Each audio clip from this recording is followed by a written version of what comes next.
Hadirin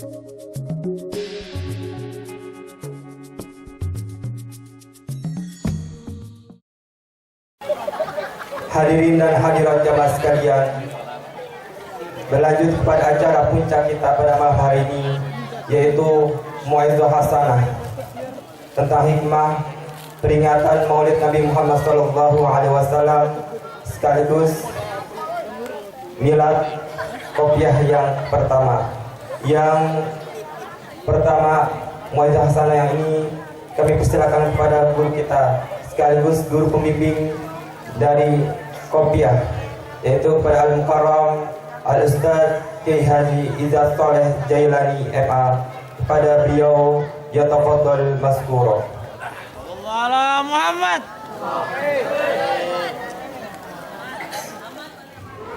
Assalamualaikum warahmatullahi wabarakatuh.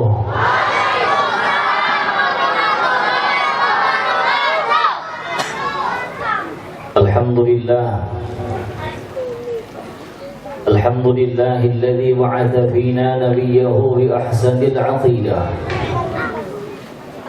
wa rafa'a liwa'aha ba'da as-sariyyati wal ghazwah wa ja'ala an-nutqa wal kalama min wasa'ilid da'wati al-islamiyyah. Wassalatu wassalamu ala nuril anwar wassirril asrar وترياك الأغيار ومفتاح باب اليسار سيدنا وحبيبنا وشفيعنا محمد المختار وعلى آله الأطهار وأصحابه الأخيار. أما بعد، يقول الحق سبحانه وتعالى في كتابه الكريم وهو أصدق القائلين: أعوذ بالله من الشيطان الرجيم.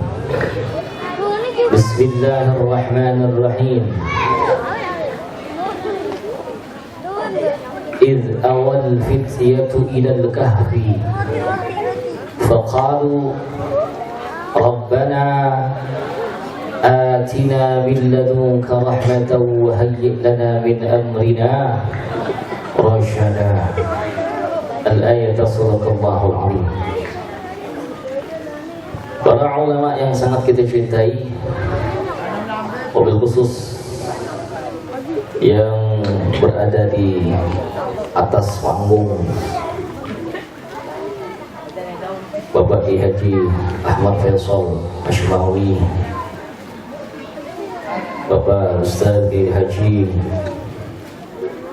Dr. Andes Muhammad Iqbal Mas'ud Zain,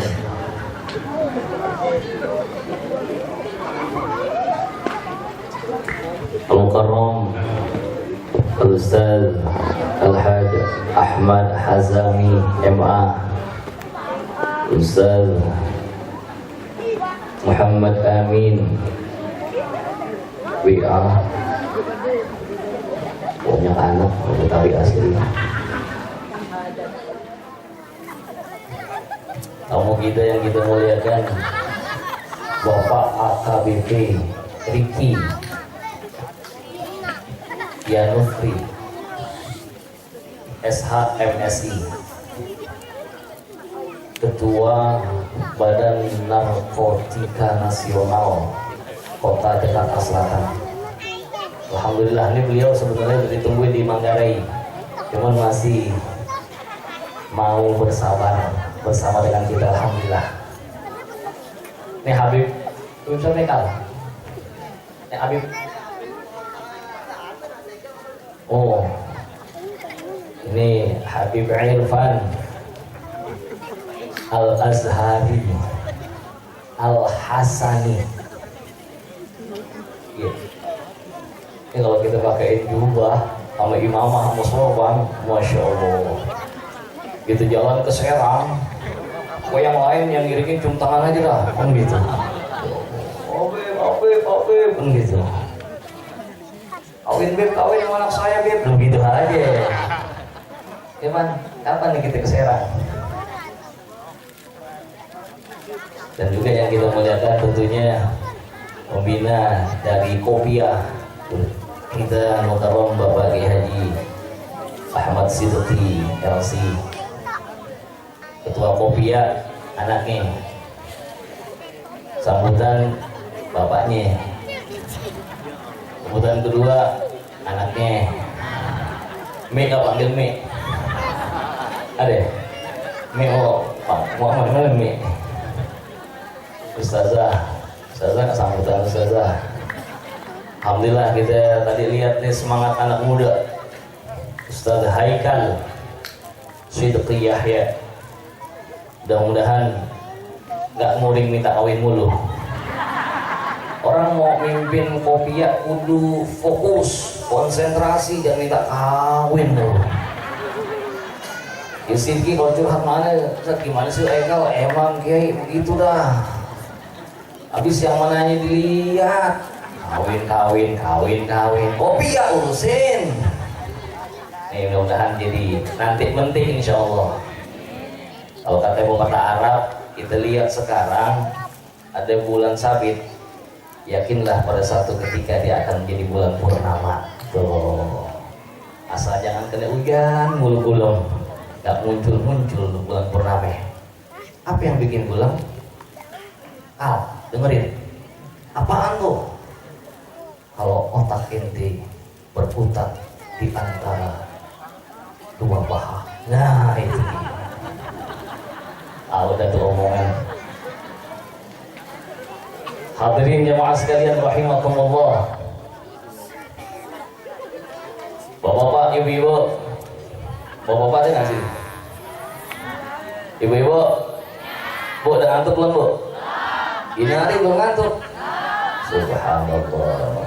Bocah, anak hadroh pada ngantuk. Ya, itu gimana sih? Sebagai pengisi acara, pada sibuk banget dari handphone. Gitu. Handphonenya pada canggih-canggih banget, Android.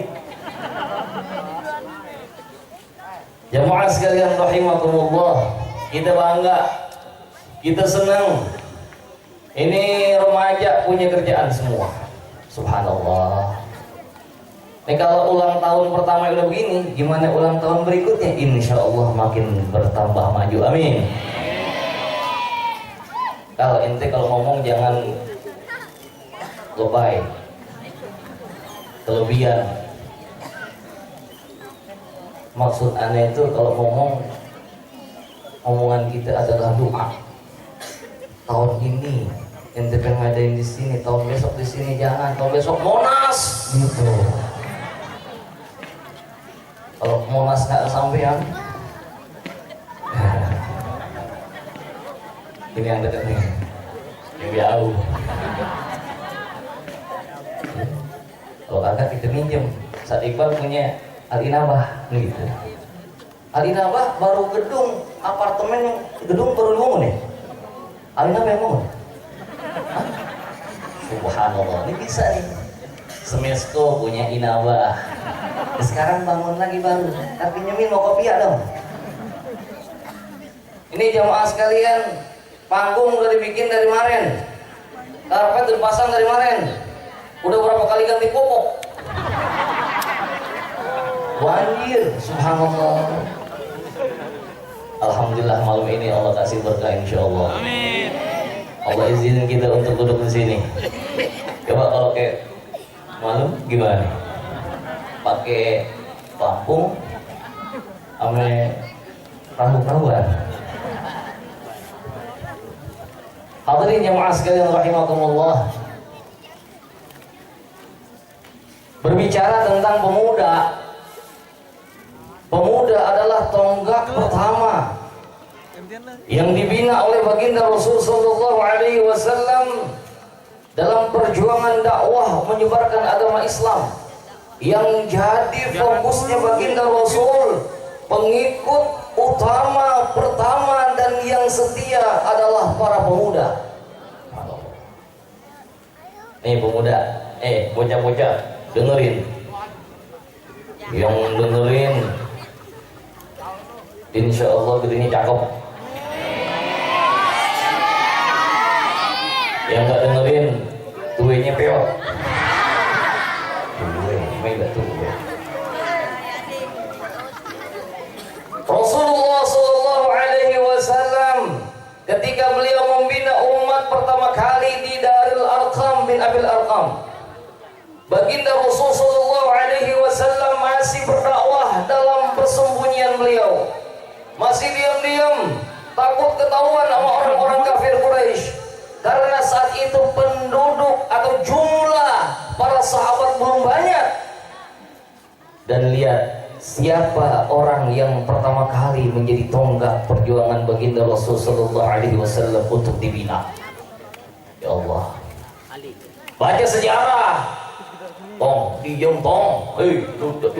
Jalan suruh diem. Anak siapa sih ini anak? Kalanya anak apa ya? Cukup apa? Anak pang. Pang.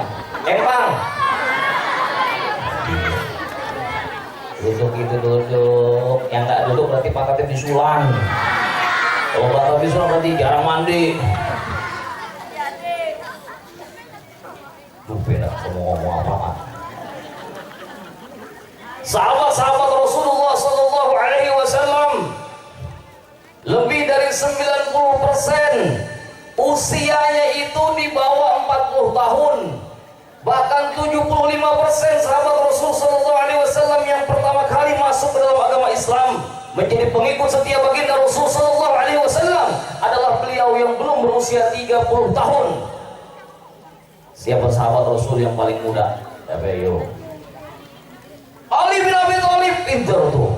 Kalau dekat saya kasih duit. Jauh sih. Sayyidina Ali bin Abi Thalib, beliau memeluk agama Islam dalam usia yang sangat muda dan langsung ikut dalam pembinaan dakwah Islam yang langsung dipimpin oleh baginda Rasulullah SAW. Berapa usia Sayyidina Ali ketika masuk Islam? Berapa ayo? Berapa tahun? Kalian semua belum beruntung. Usia Sayyidina Ali bin Abi Thalib 8 tahun. Subhanallah, 8 tahun. Ini ada nggak 8 tahun? Berapa ente? 11. Bongsor lu bos. Berapa? 20. 8 tahun. Dari mulai 8 tahun udah ikut Rasul sallallahu alaihi wasallam menimba ilmu dari baginda Rasul sallallahu alaihi wasallam. Sayyidina Zubair bin Awam 8 tahun. Ya Allah, jangan kata kemudahan. Oh iya, silakan Pak. Ini badan narkotik, tukang nangkepin para pengedar. Hati-hati Pak, jalan minggir ya Pak. Sayyidina Zubair bin Awam 8 tahun. 8 tahun kok udah pada dewasa ya. Masih bocah-bocah. 8 tahun kelas berapa itu? Kelas 3, kelas 2. Ya Allah, berikut Rasul sallallahu alaihi wasallam. Sayyidina Talhah bin Ubaidillah itu masuk Islam dan ikut Rasul usia 9 tahun. Dalam riwayat yang lain 11 tahun. Arqam bin Abil Arqam yang rumah ayahnya dipakai buat pertemuannya baginda Rasulullah SAW, usianya baru 12 tahun. Subhanallah, masih muda-muda banget. Tetapi inilah yang dibina oleh baginda Rasulullah sallallahu alaihi wasallam. Abdullah bin Mas'ud usianya baru menginjak 17 tahun. Ja'far bin Abi Thalib 18 tahun.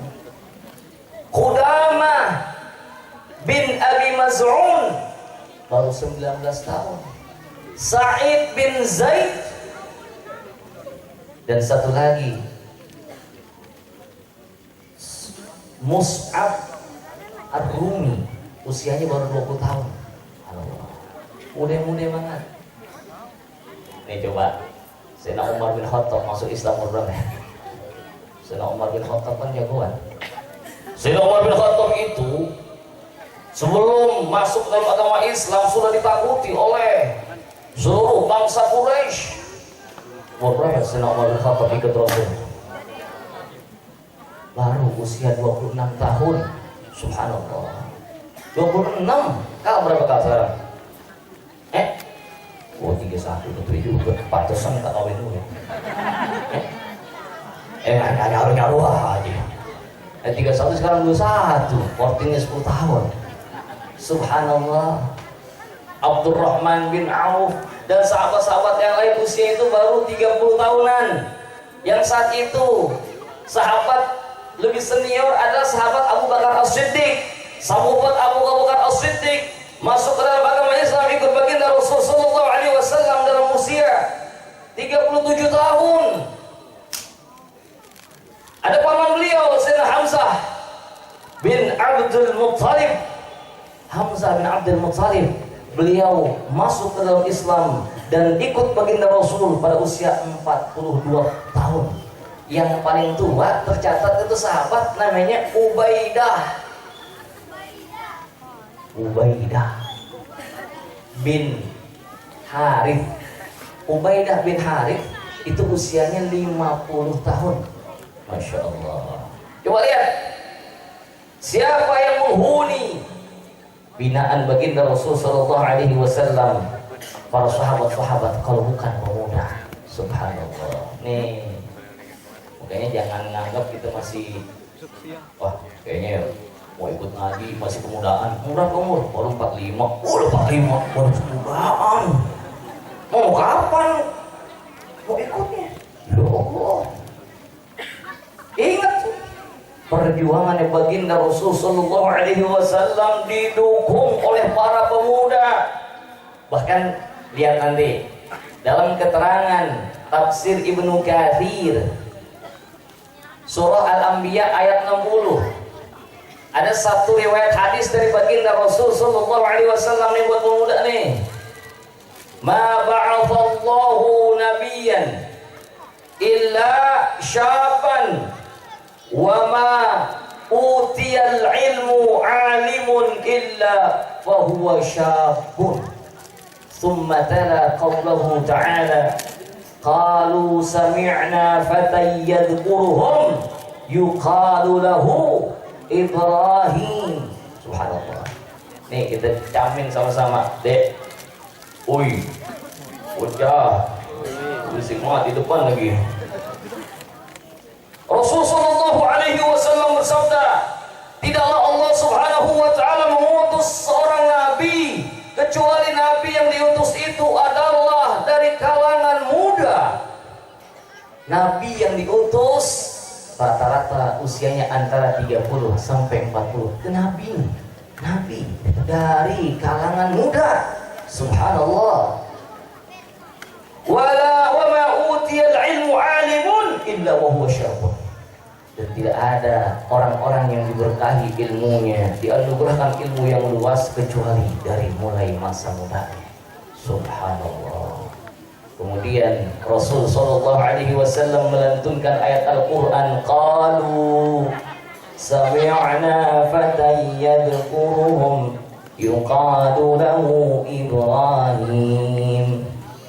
Mereka mengatakan ada seorang pemuda yang disebut-sebut namanya adalah Ibrahim.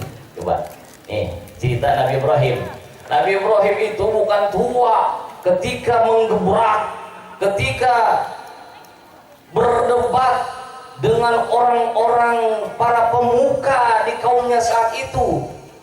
Beliau menentang bahwasanya sesembahan mereka patung berhala semuanya adalah salah. Yang benar yang disembah adalah yang menciptakan kita semua, yaitu Allah Subhanahu.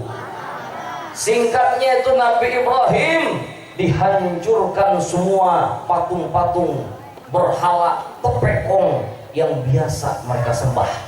Pakai apa? Pakai kampak. Kampaknya ditaruh mana? Kampaknya dikalungkan di tepekong di patung yang paling besar. Sampai esok harinya baru ketahuan, nih siapa yang ngerjain nih? Siapa yang siapa yang ngancurin nih Tuhan kita nih, siapa yang ngancurin?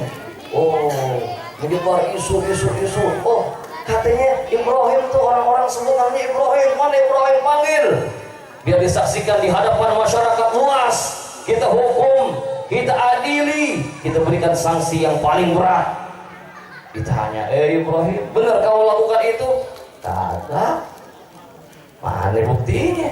Tuh lihat, tampak ada di patung yang paling gede. Tanya aja, dia kali yang bikin punya kerjaan, kan gitu. Mereka pada mikir, patung gimana pengen ngerjain? Lah, kalau dia aja buat dirinya nggak bisa bela diri, gimana bisa memberikan manfaat atau mudarat kepada yang lain? Apakah nggak salah menyembah mereka? Baru pada terbuka dan sadar. Itu saat kejadian itu, sebelum Nabi Ibrahim dibakar, Nabi Ibrahim usianya masih belia. Ada yang mengatakan usia beliau baru 18 tahun. Subhanallah. Kalah 18. Segitu keberanian yang diberikan oleh Allah Subhanahu wa taala. Dan pergerakan itu memang diawali oleh pemuda. Ya Allah, nanti kita doain mudah-mudahan nih Kopiah bisa terus melahirkan nanti pemuda-pemuda yang militan, yang bisa berjuang untuk agama dan ngerti kajian agama. Kira-kira ngaji mereka gak dateng, kan gitu. Iya, no. Alhamdulillah sih kalau ngaji hampir-hampir segini nih, hampir ya. Hampir segini. Ya, pokoknya panitia sampai kerepotan mikirin kue dan konsumsi. Ya, mudah-mudahan berkah di Kopiah. Subhanallah. Lihat lagi kisah yang lain yuk. Kenal Ashabul Kahfi? Siapa Ashabul Kahfi? Tuh kenal aja dah. Ditanya siapa aja? Tahu. Apa yang Allah Subhanahu wa taala firmankan kepada Ashabul Kahfi? Siapa mereka? Awal fityah, jamak dari fata. Awal fityatu ilal kahfi faqalu rabbana atina min ladunka rahmatan wa hayyi lana min amrina rasyada. Ketika para pemuda lagi nih, para pemuda yang begitu kokoh akidahnya, keimanannya, tidak mengakui sesembahan kekeliruan yang dilakukan oleh penguasa yang ada saat itu, dan mereka tidak bisa melawan karena jumlahnya yang terlalu kecil. Akhirnya mereka berpikir harus mengasingkan diri. Tuh, awal fityatu ilal kahfi. Cari di mana? Naiklah di gunung, masuk ke dalam gua. Masya Allah. Siapa itu yang memiliki keimanan begitu kuat? Para pejuang-pejuang di masanya. Al-Fityah. Siapa Fityah? Pemuda. Subhanallah. Balik lagi pemuda. Mereka mengatakan Rabbana atina min ladunka rahmatan wa hayyi lana min amrina rasyada. Ya Allah, datangkanlah, anugerahilah untuk kami atina min ladunka rahmah, yaitu rahmat dari sisimu ya Allah, kasih sayang dari sisimu ya Allah, wa hayyi lana min amrina rasyada, dan sempurnakanlah untuk kami petunjuk bagimu, petunjuk darimu ya Allah. Pemuda nih, cuman jangan diikutin dan ditiru yang setelahnya. Ya, setelahnya apa? Fadarabna ala adanihim fil kahfi sinina ajada.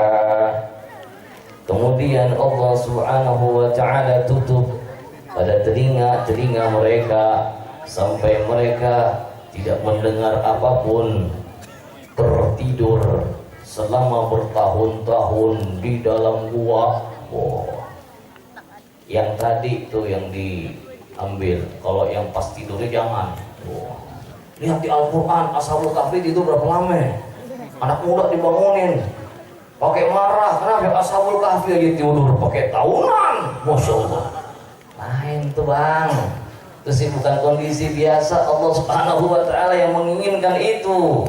Allah Subhanahu wa Ta'ala yang menutup telinga mereka. Idh awal fityatu ilal kahfi fadarabna ala adanihim fil kahfi sinina adada. Allah tutup telinga mereka sehingga mereka tidak sadarkan diri dan mereka hidup beberapa zaman setelah berganti penguasa. Disitulah nanti mereka baru turun kembali dari gua. Subhanallah. Siapa nih? Pemuda. Nahnu naqussu 'alaika naba'ahum bil haqq. Innahum fityatun amanu bi rabbihim wa zidnahum huda. Itulah mereka, yaitu para pemuda yang Allah Subhanahu wa Ta'ala sudah berikan petunjuk. Mereka mempertahankan keimanan dan Allah tambahkan lagi petunjuknya dari Allah Subhanahu. Nah ini yang kita harapkan nih, subhanallah. Semangatnya Kopia, ya, kelompok pemuda-pemudi Islam untuk menggalang sebanyak-banyaknya komunitas muda agar tidak tergelincir pada lembah narkoba, tongkrongan, anak-anak yang biasa nongkrong doang diajak biar mau ngaji. Cuman masalahnya nih yang harus benar-benar dijagain. Yang udah biasa ngaji, jangan nanti besoknya jadi terbiasa nongkrong. Yang nongkrong baru sekali ngaji, besoknya udah berhenti. Akhirnya yang ke bawah yang mana itu? Yang pada ngaji biasanya iktikaf di masjid, ya kok iktikafnya di jembatan. Cari rumah gedongan yang kira-kira tempat masuk mobilnya lega, ada lampunya dikit. Tuh mobil udah gak keluar lagi, nongkrong dari situ. Yang ngaji jadi ikut nongkrong, yang nongkrong kagak ketarik ke ngaji. Ya jangan begitu bang. Ini kan tujuan kita untuk mengajak semua biar pada mau ngaji, biar para pemuda masing-masing mengisi dirinya, hatinya dipenuhi dengan cahaya-cahaya keimanan. Ini mudah-mudahan Allah berikan petunjuk untuk para pemuda kita semua, insya Allah. Ya, orang-orang tua tugasnya menggiring anak-anak muda dan mendoakan, bimbing agar mereka ini bisa berjalan dalam cahaya ilmu yang diajarkan oleh Rasulullah Sallallahu Alaihi Wasallam, terus dilanjutkan kepada para sahabat tabi'in, tabi'in dan terus kepada guru-guru kita. Kita ambil sanad tersebut sehingga kita pun seperti kita diajarkan oleh Rasulullah Sallallahu Alaihi Wasallam. Hadirin jemaah sekalian rahimakumullah, Rasulullah Sallallahu Alaihi Wasallam sangat-sangat membanggakan kalau anak muda udah pengen taat kepada Allah. Nih yang dijembolin nih. Kalau orang tua bener, orang tua rajin ngaji, kira-kira apaan kesannya? Ada orang tua rajin ngaji, kesannya apaan? Pantes dah. Udah tua, mau ngapain lagi? Lagi dibilang udah bau tanah, ya. Ini yang muda nih, yang keinginannya masih banyak, syahwatnya masih tinggi, apa-apa masih ingin diketahui, pengen aja tahu, kepo, namanya kepo. Ini kalau anak-anak muda yang sudah bisa mengendalikan dirinya biar terbimbing dalam cahaya ilmu, Allah Subhanahu wa Ta'ala sampaikan kepada malaikat, ya malaikati, wahai malaikat-malaikatku, tuh kasih tahu mana anak muda at-tariku syahwatahu, yang meninggalkan syahwatnya. Syahwat apaan? Syahwat nongkrong, malam minggu ditinggalin, gabung ke pengajian. Syahwat jalan-jalan, ngalor ngidur nggak ketahuan tujuannya, tinggalin. gabung sama anak-anak pengajian. Syahwat untuk melakukan hal-hal yang haram, naudzubillah. Itu tadi data yang sudah diberikan di Jakarta, ini yang ketahuan pastinya, yang nggak ketahuan, naudzubillah, mungkin lebih banyak. Dari 10 juta kurang lebih penduduk Jakarta yang positif ketahuan memakai narkoba itu 700.000, hampir sejuta. Berarti dari 10 orang ada 1. 10 orang ada 1. Jangan-jangan tetangga kita itu, jangan-jangan saudara kita, jangan-jangan ada di rumah kita. Alhamdulillah. Nih anak-anak muda yang tidak tergiur dengan hal-hal yang haram, at-tariku syahwatahu. Allah Subhanahu wa taala begitu senang. Oke, anak muda ini jangan pernah berhenti semangatnya buat ngaji. Ayo terus ngaji. Ayo terus dekatkan diri kepada Al-Qur'an, kepada masjid, dekatkan orang-orang soleh, minta nasihat beliau-beliau. Kenapa? Allah sayang banget sama orang-orang model begini nih pemuda. Anta alayya kaba'di malaikati. Masya Allah. Tahu ungkapan dari Allah, apa yang disampaikan? Kamu itu sebetulnya bagiku seperti sebagian dari malaikat-malaikatku. Subhanallah. Luar biasa. Ini kalau anak muda udah mau istiqomah ibadah, ya Allah. Tugas kita bersama, bukan orang tuanya aja, tetangganya kalau tahu ikut juga bertanggung jawab. Tugas sosial agar timbul nanti pada saatnya orang-orang yang benar-benar bisa memberikan manfaat secara umum. Dari kapan dimulainya ini? Dari muda. Kalau bukan dari muda, kapan lagi?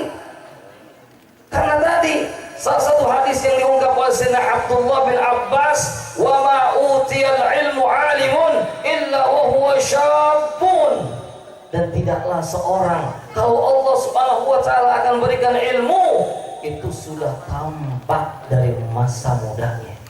Berarti benar-benar harus diadar nih, benar-benar harus diperhatikan dari sedini mungkin. Masya Allah. Kalau kita lihat ada pohonan-pohonan yang cakep, yang namanya pohonan-pohonan bonsai. Bonsai atau bonsai itu cabangnya bisa dilekuk kemana aja. Cuman tuh yang bisa ditekuk, yang bisa diarahin, yang bisa dibentuk. Kalau cabang-cabangnya itu yang masih muda, kalau batang yang tua patah bisa. Mau diapain? Mau dipanasin biar lemes? Kagak bisa, mati. Dari muda. Subhanallah. Mudah-mudahan pemandangan berkumpulnya para pemuda dengan para ulama ini bisa kita saksikan bukan setahun sekali. Insya Allah dalam kesempatan yang banyak. Agar di kita terus ada regenerasi dari ulama melahirkan ulama. Dan gak harus yang namanya orang pengen jadi ulama harus anak ulama, kagak juga. Walaupun genetika itu lebih kuat, tetapi siapapun ayo sama-sama. Sahabat-sahabat Rasulullah sallallahu alaihi wasallam ada di antara beliau-beliau yang mendapatkan kepercayaan dari baginda Rasul sallallahu alaihi wasallam pada masa usia mudanya. Abdullah bin Umar, anaknya Sayyidina Umar bin Khattab, itu udah ikut ke medan perang, ikut berjuang bersama baginda Rasul SAW ketika usianya masih 13 tahun. Subhanallah, 13 tahun. 13 tahun masih ngapain anak kita? Udah ikut ke medan perang. Bukankah ini gambaran dari pemuda-pemuda yang sukses? Siapa yang membinanya? Yang membina adalah baginda Rasulullah sallallahu alaihi wasallam. Para pemuda, terus semangat. Ada 7 golongan yang Allah berikan naungan. 1 khusus buat pemuda. Sab'atun yudhillihumullah yudhillihi la yawma la zilla illa zilluh.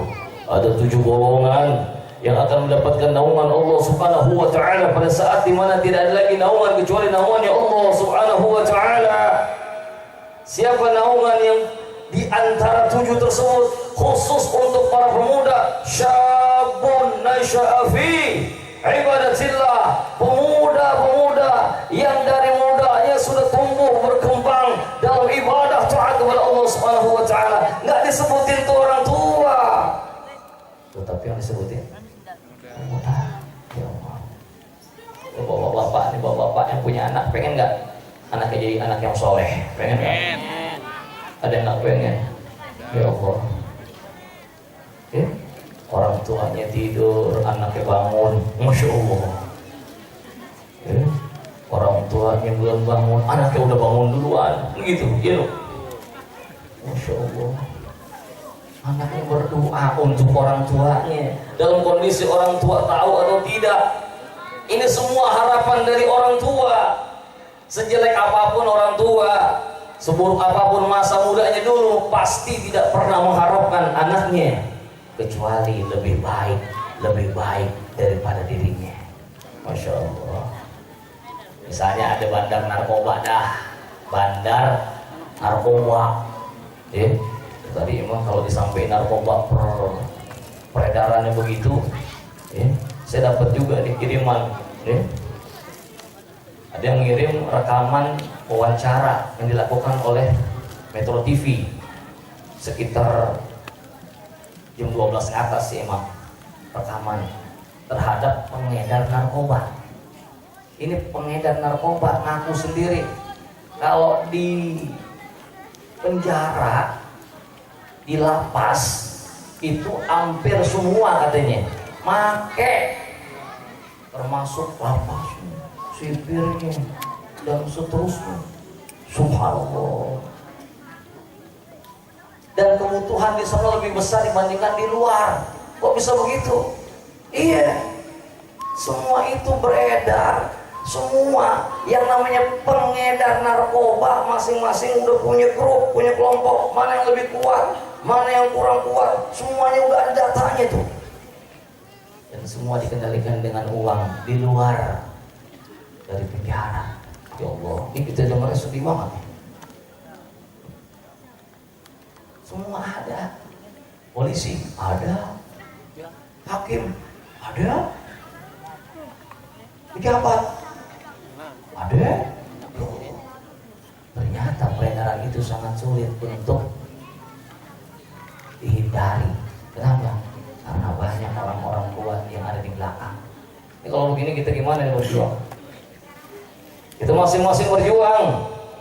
Yang pertama, ku anfusakum wa ahlikum nara. Pelihara diri kita, pelihara keluarga. Tadi tuh informasi yang berharga kita harus catat tuh. Lihat, perhatikan perubahan perilaku dari anak. Yang banyak di rumah bapak-bapak apa ibu-ibu?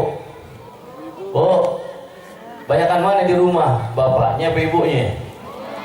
Berarti ibunya kudu benar-benar bisa memperhatikan tuh anak. Kalau ada perubahan tingkah laku dari anak yang mencurigakan, ini benar-benar harus diwaspadai. Tadi tuh sifat dari narkoba ada 3. Ada yang stimulan. Stimulan itu yang membuat seseorang energik. Dia ngerjain apa-apaan nggak capek-capek. Ada misalnya ibu punya anak, dia main futsal, habis main futsal dia main band, habis main band raket. Kagak, jangan main raket dong, yang lain. Semua sepanjang malam dikerjain, nggak pakai capek, nggak pakai ngantuk. Hati-hati tuh, perhatiin.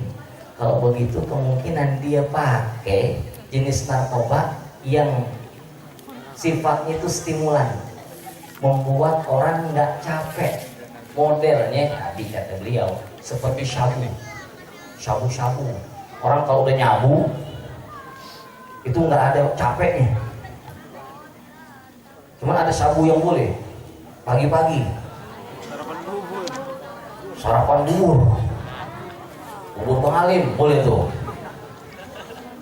Syabu-syabu.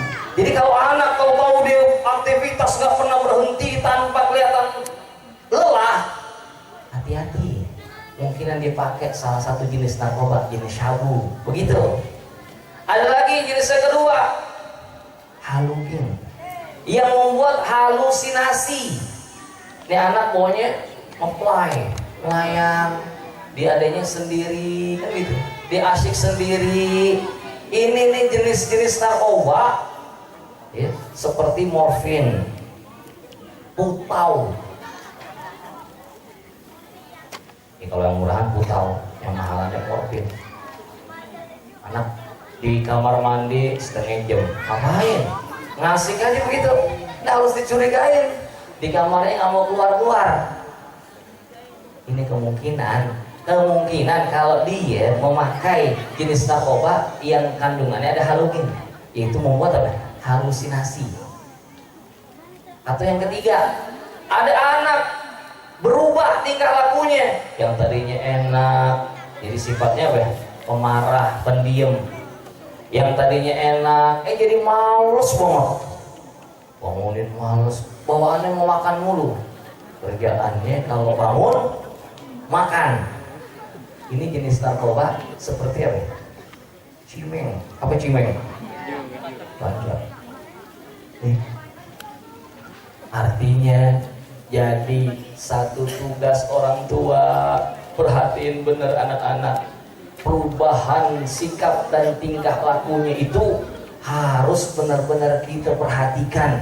Kalau itu terjadi, jangan-jangan dia sudah menggunakan narkoba. Kalau udah mulai narkoba, apapun kalau udah kecanduan dijual. Apa aja yang dia punya dijual. Kemarin-kemarin dia demen banget batu bacan. Ya udah keranjingan, udah mulai nagih, jual. Bacan dibeli gope, dijual 500 sama aja. 200 jual, 2,5 dijual. Ya, dia punya motor dijual. Hati-hati. Itu pun salah satu sifat dari anak yang memang dirinya sudah terjangkit virus narkoba, yaitu ketagihannya, adiktifnya. Nah ini juga harus kita perhatiin. Pokoknya dikumpulin, masya Allah. Ya, dari Kopia sampai ngundang salah satu kepala BNN Kota Jakarta Selatan, AKBP KDRI. Ini kita terima kasih. Kita doakan mudah-mudahan anak-anak muda kita dalam lindungan ya Allah Subhanahu wa Ta'ala. Yang berjuang semuanya Allah berikan keberkahan, Allah berikan kekuatan, dan kita juga semua menjadi tanggung jawab kita bersama untuk menggiring anak-anak muda kita agar selalu berjalan dalam ridhonya Allah Subhanahu wa Ta'ala. Bimbing mereka, arahkan mereka dengan sebaik-baiknya. Jangan sampai ada di antara mereka yang tersandung. Na'udzubillah min. Mudah-mudahan Allah selamatkan kita dan keluarga kita semua. Amin ya Rabbal. Amin ya Rabbal. Al-Fatihah. A'udzu billahi minasyaitonir rajim. Bismillahirrahmanirrahim. Alhamdulillahirabbil alamin. Ar-Rahmanir Rahim. Maliki yaumiddin. Iyyaka na'budu wa iyyaka nasta'in. Ihdinas shiratal mustaqim. Shiratal ladzina an'amta 'alaihim ghairil maghdubi 'alaihim waladdallin. Amin. Sekali lagi kepada semua orang tua, yuk sama-sama kita perhatiin anak-anak. Ya. Kalau kita punya anak, jadi anak yang manfaat, anak yang taat, pasti akan membahagiakan dan membawa keberuntungan bagi orang tuanya. Mudah-mudahan hari ini dapat kita ucapkan hadanallahu wa iyyakum ajma'in. Wassalamualaikum warahmatullahi wabarakatuh.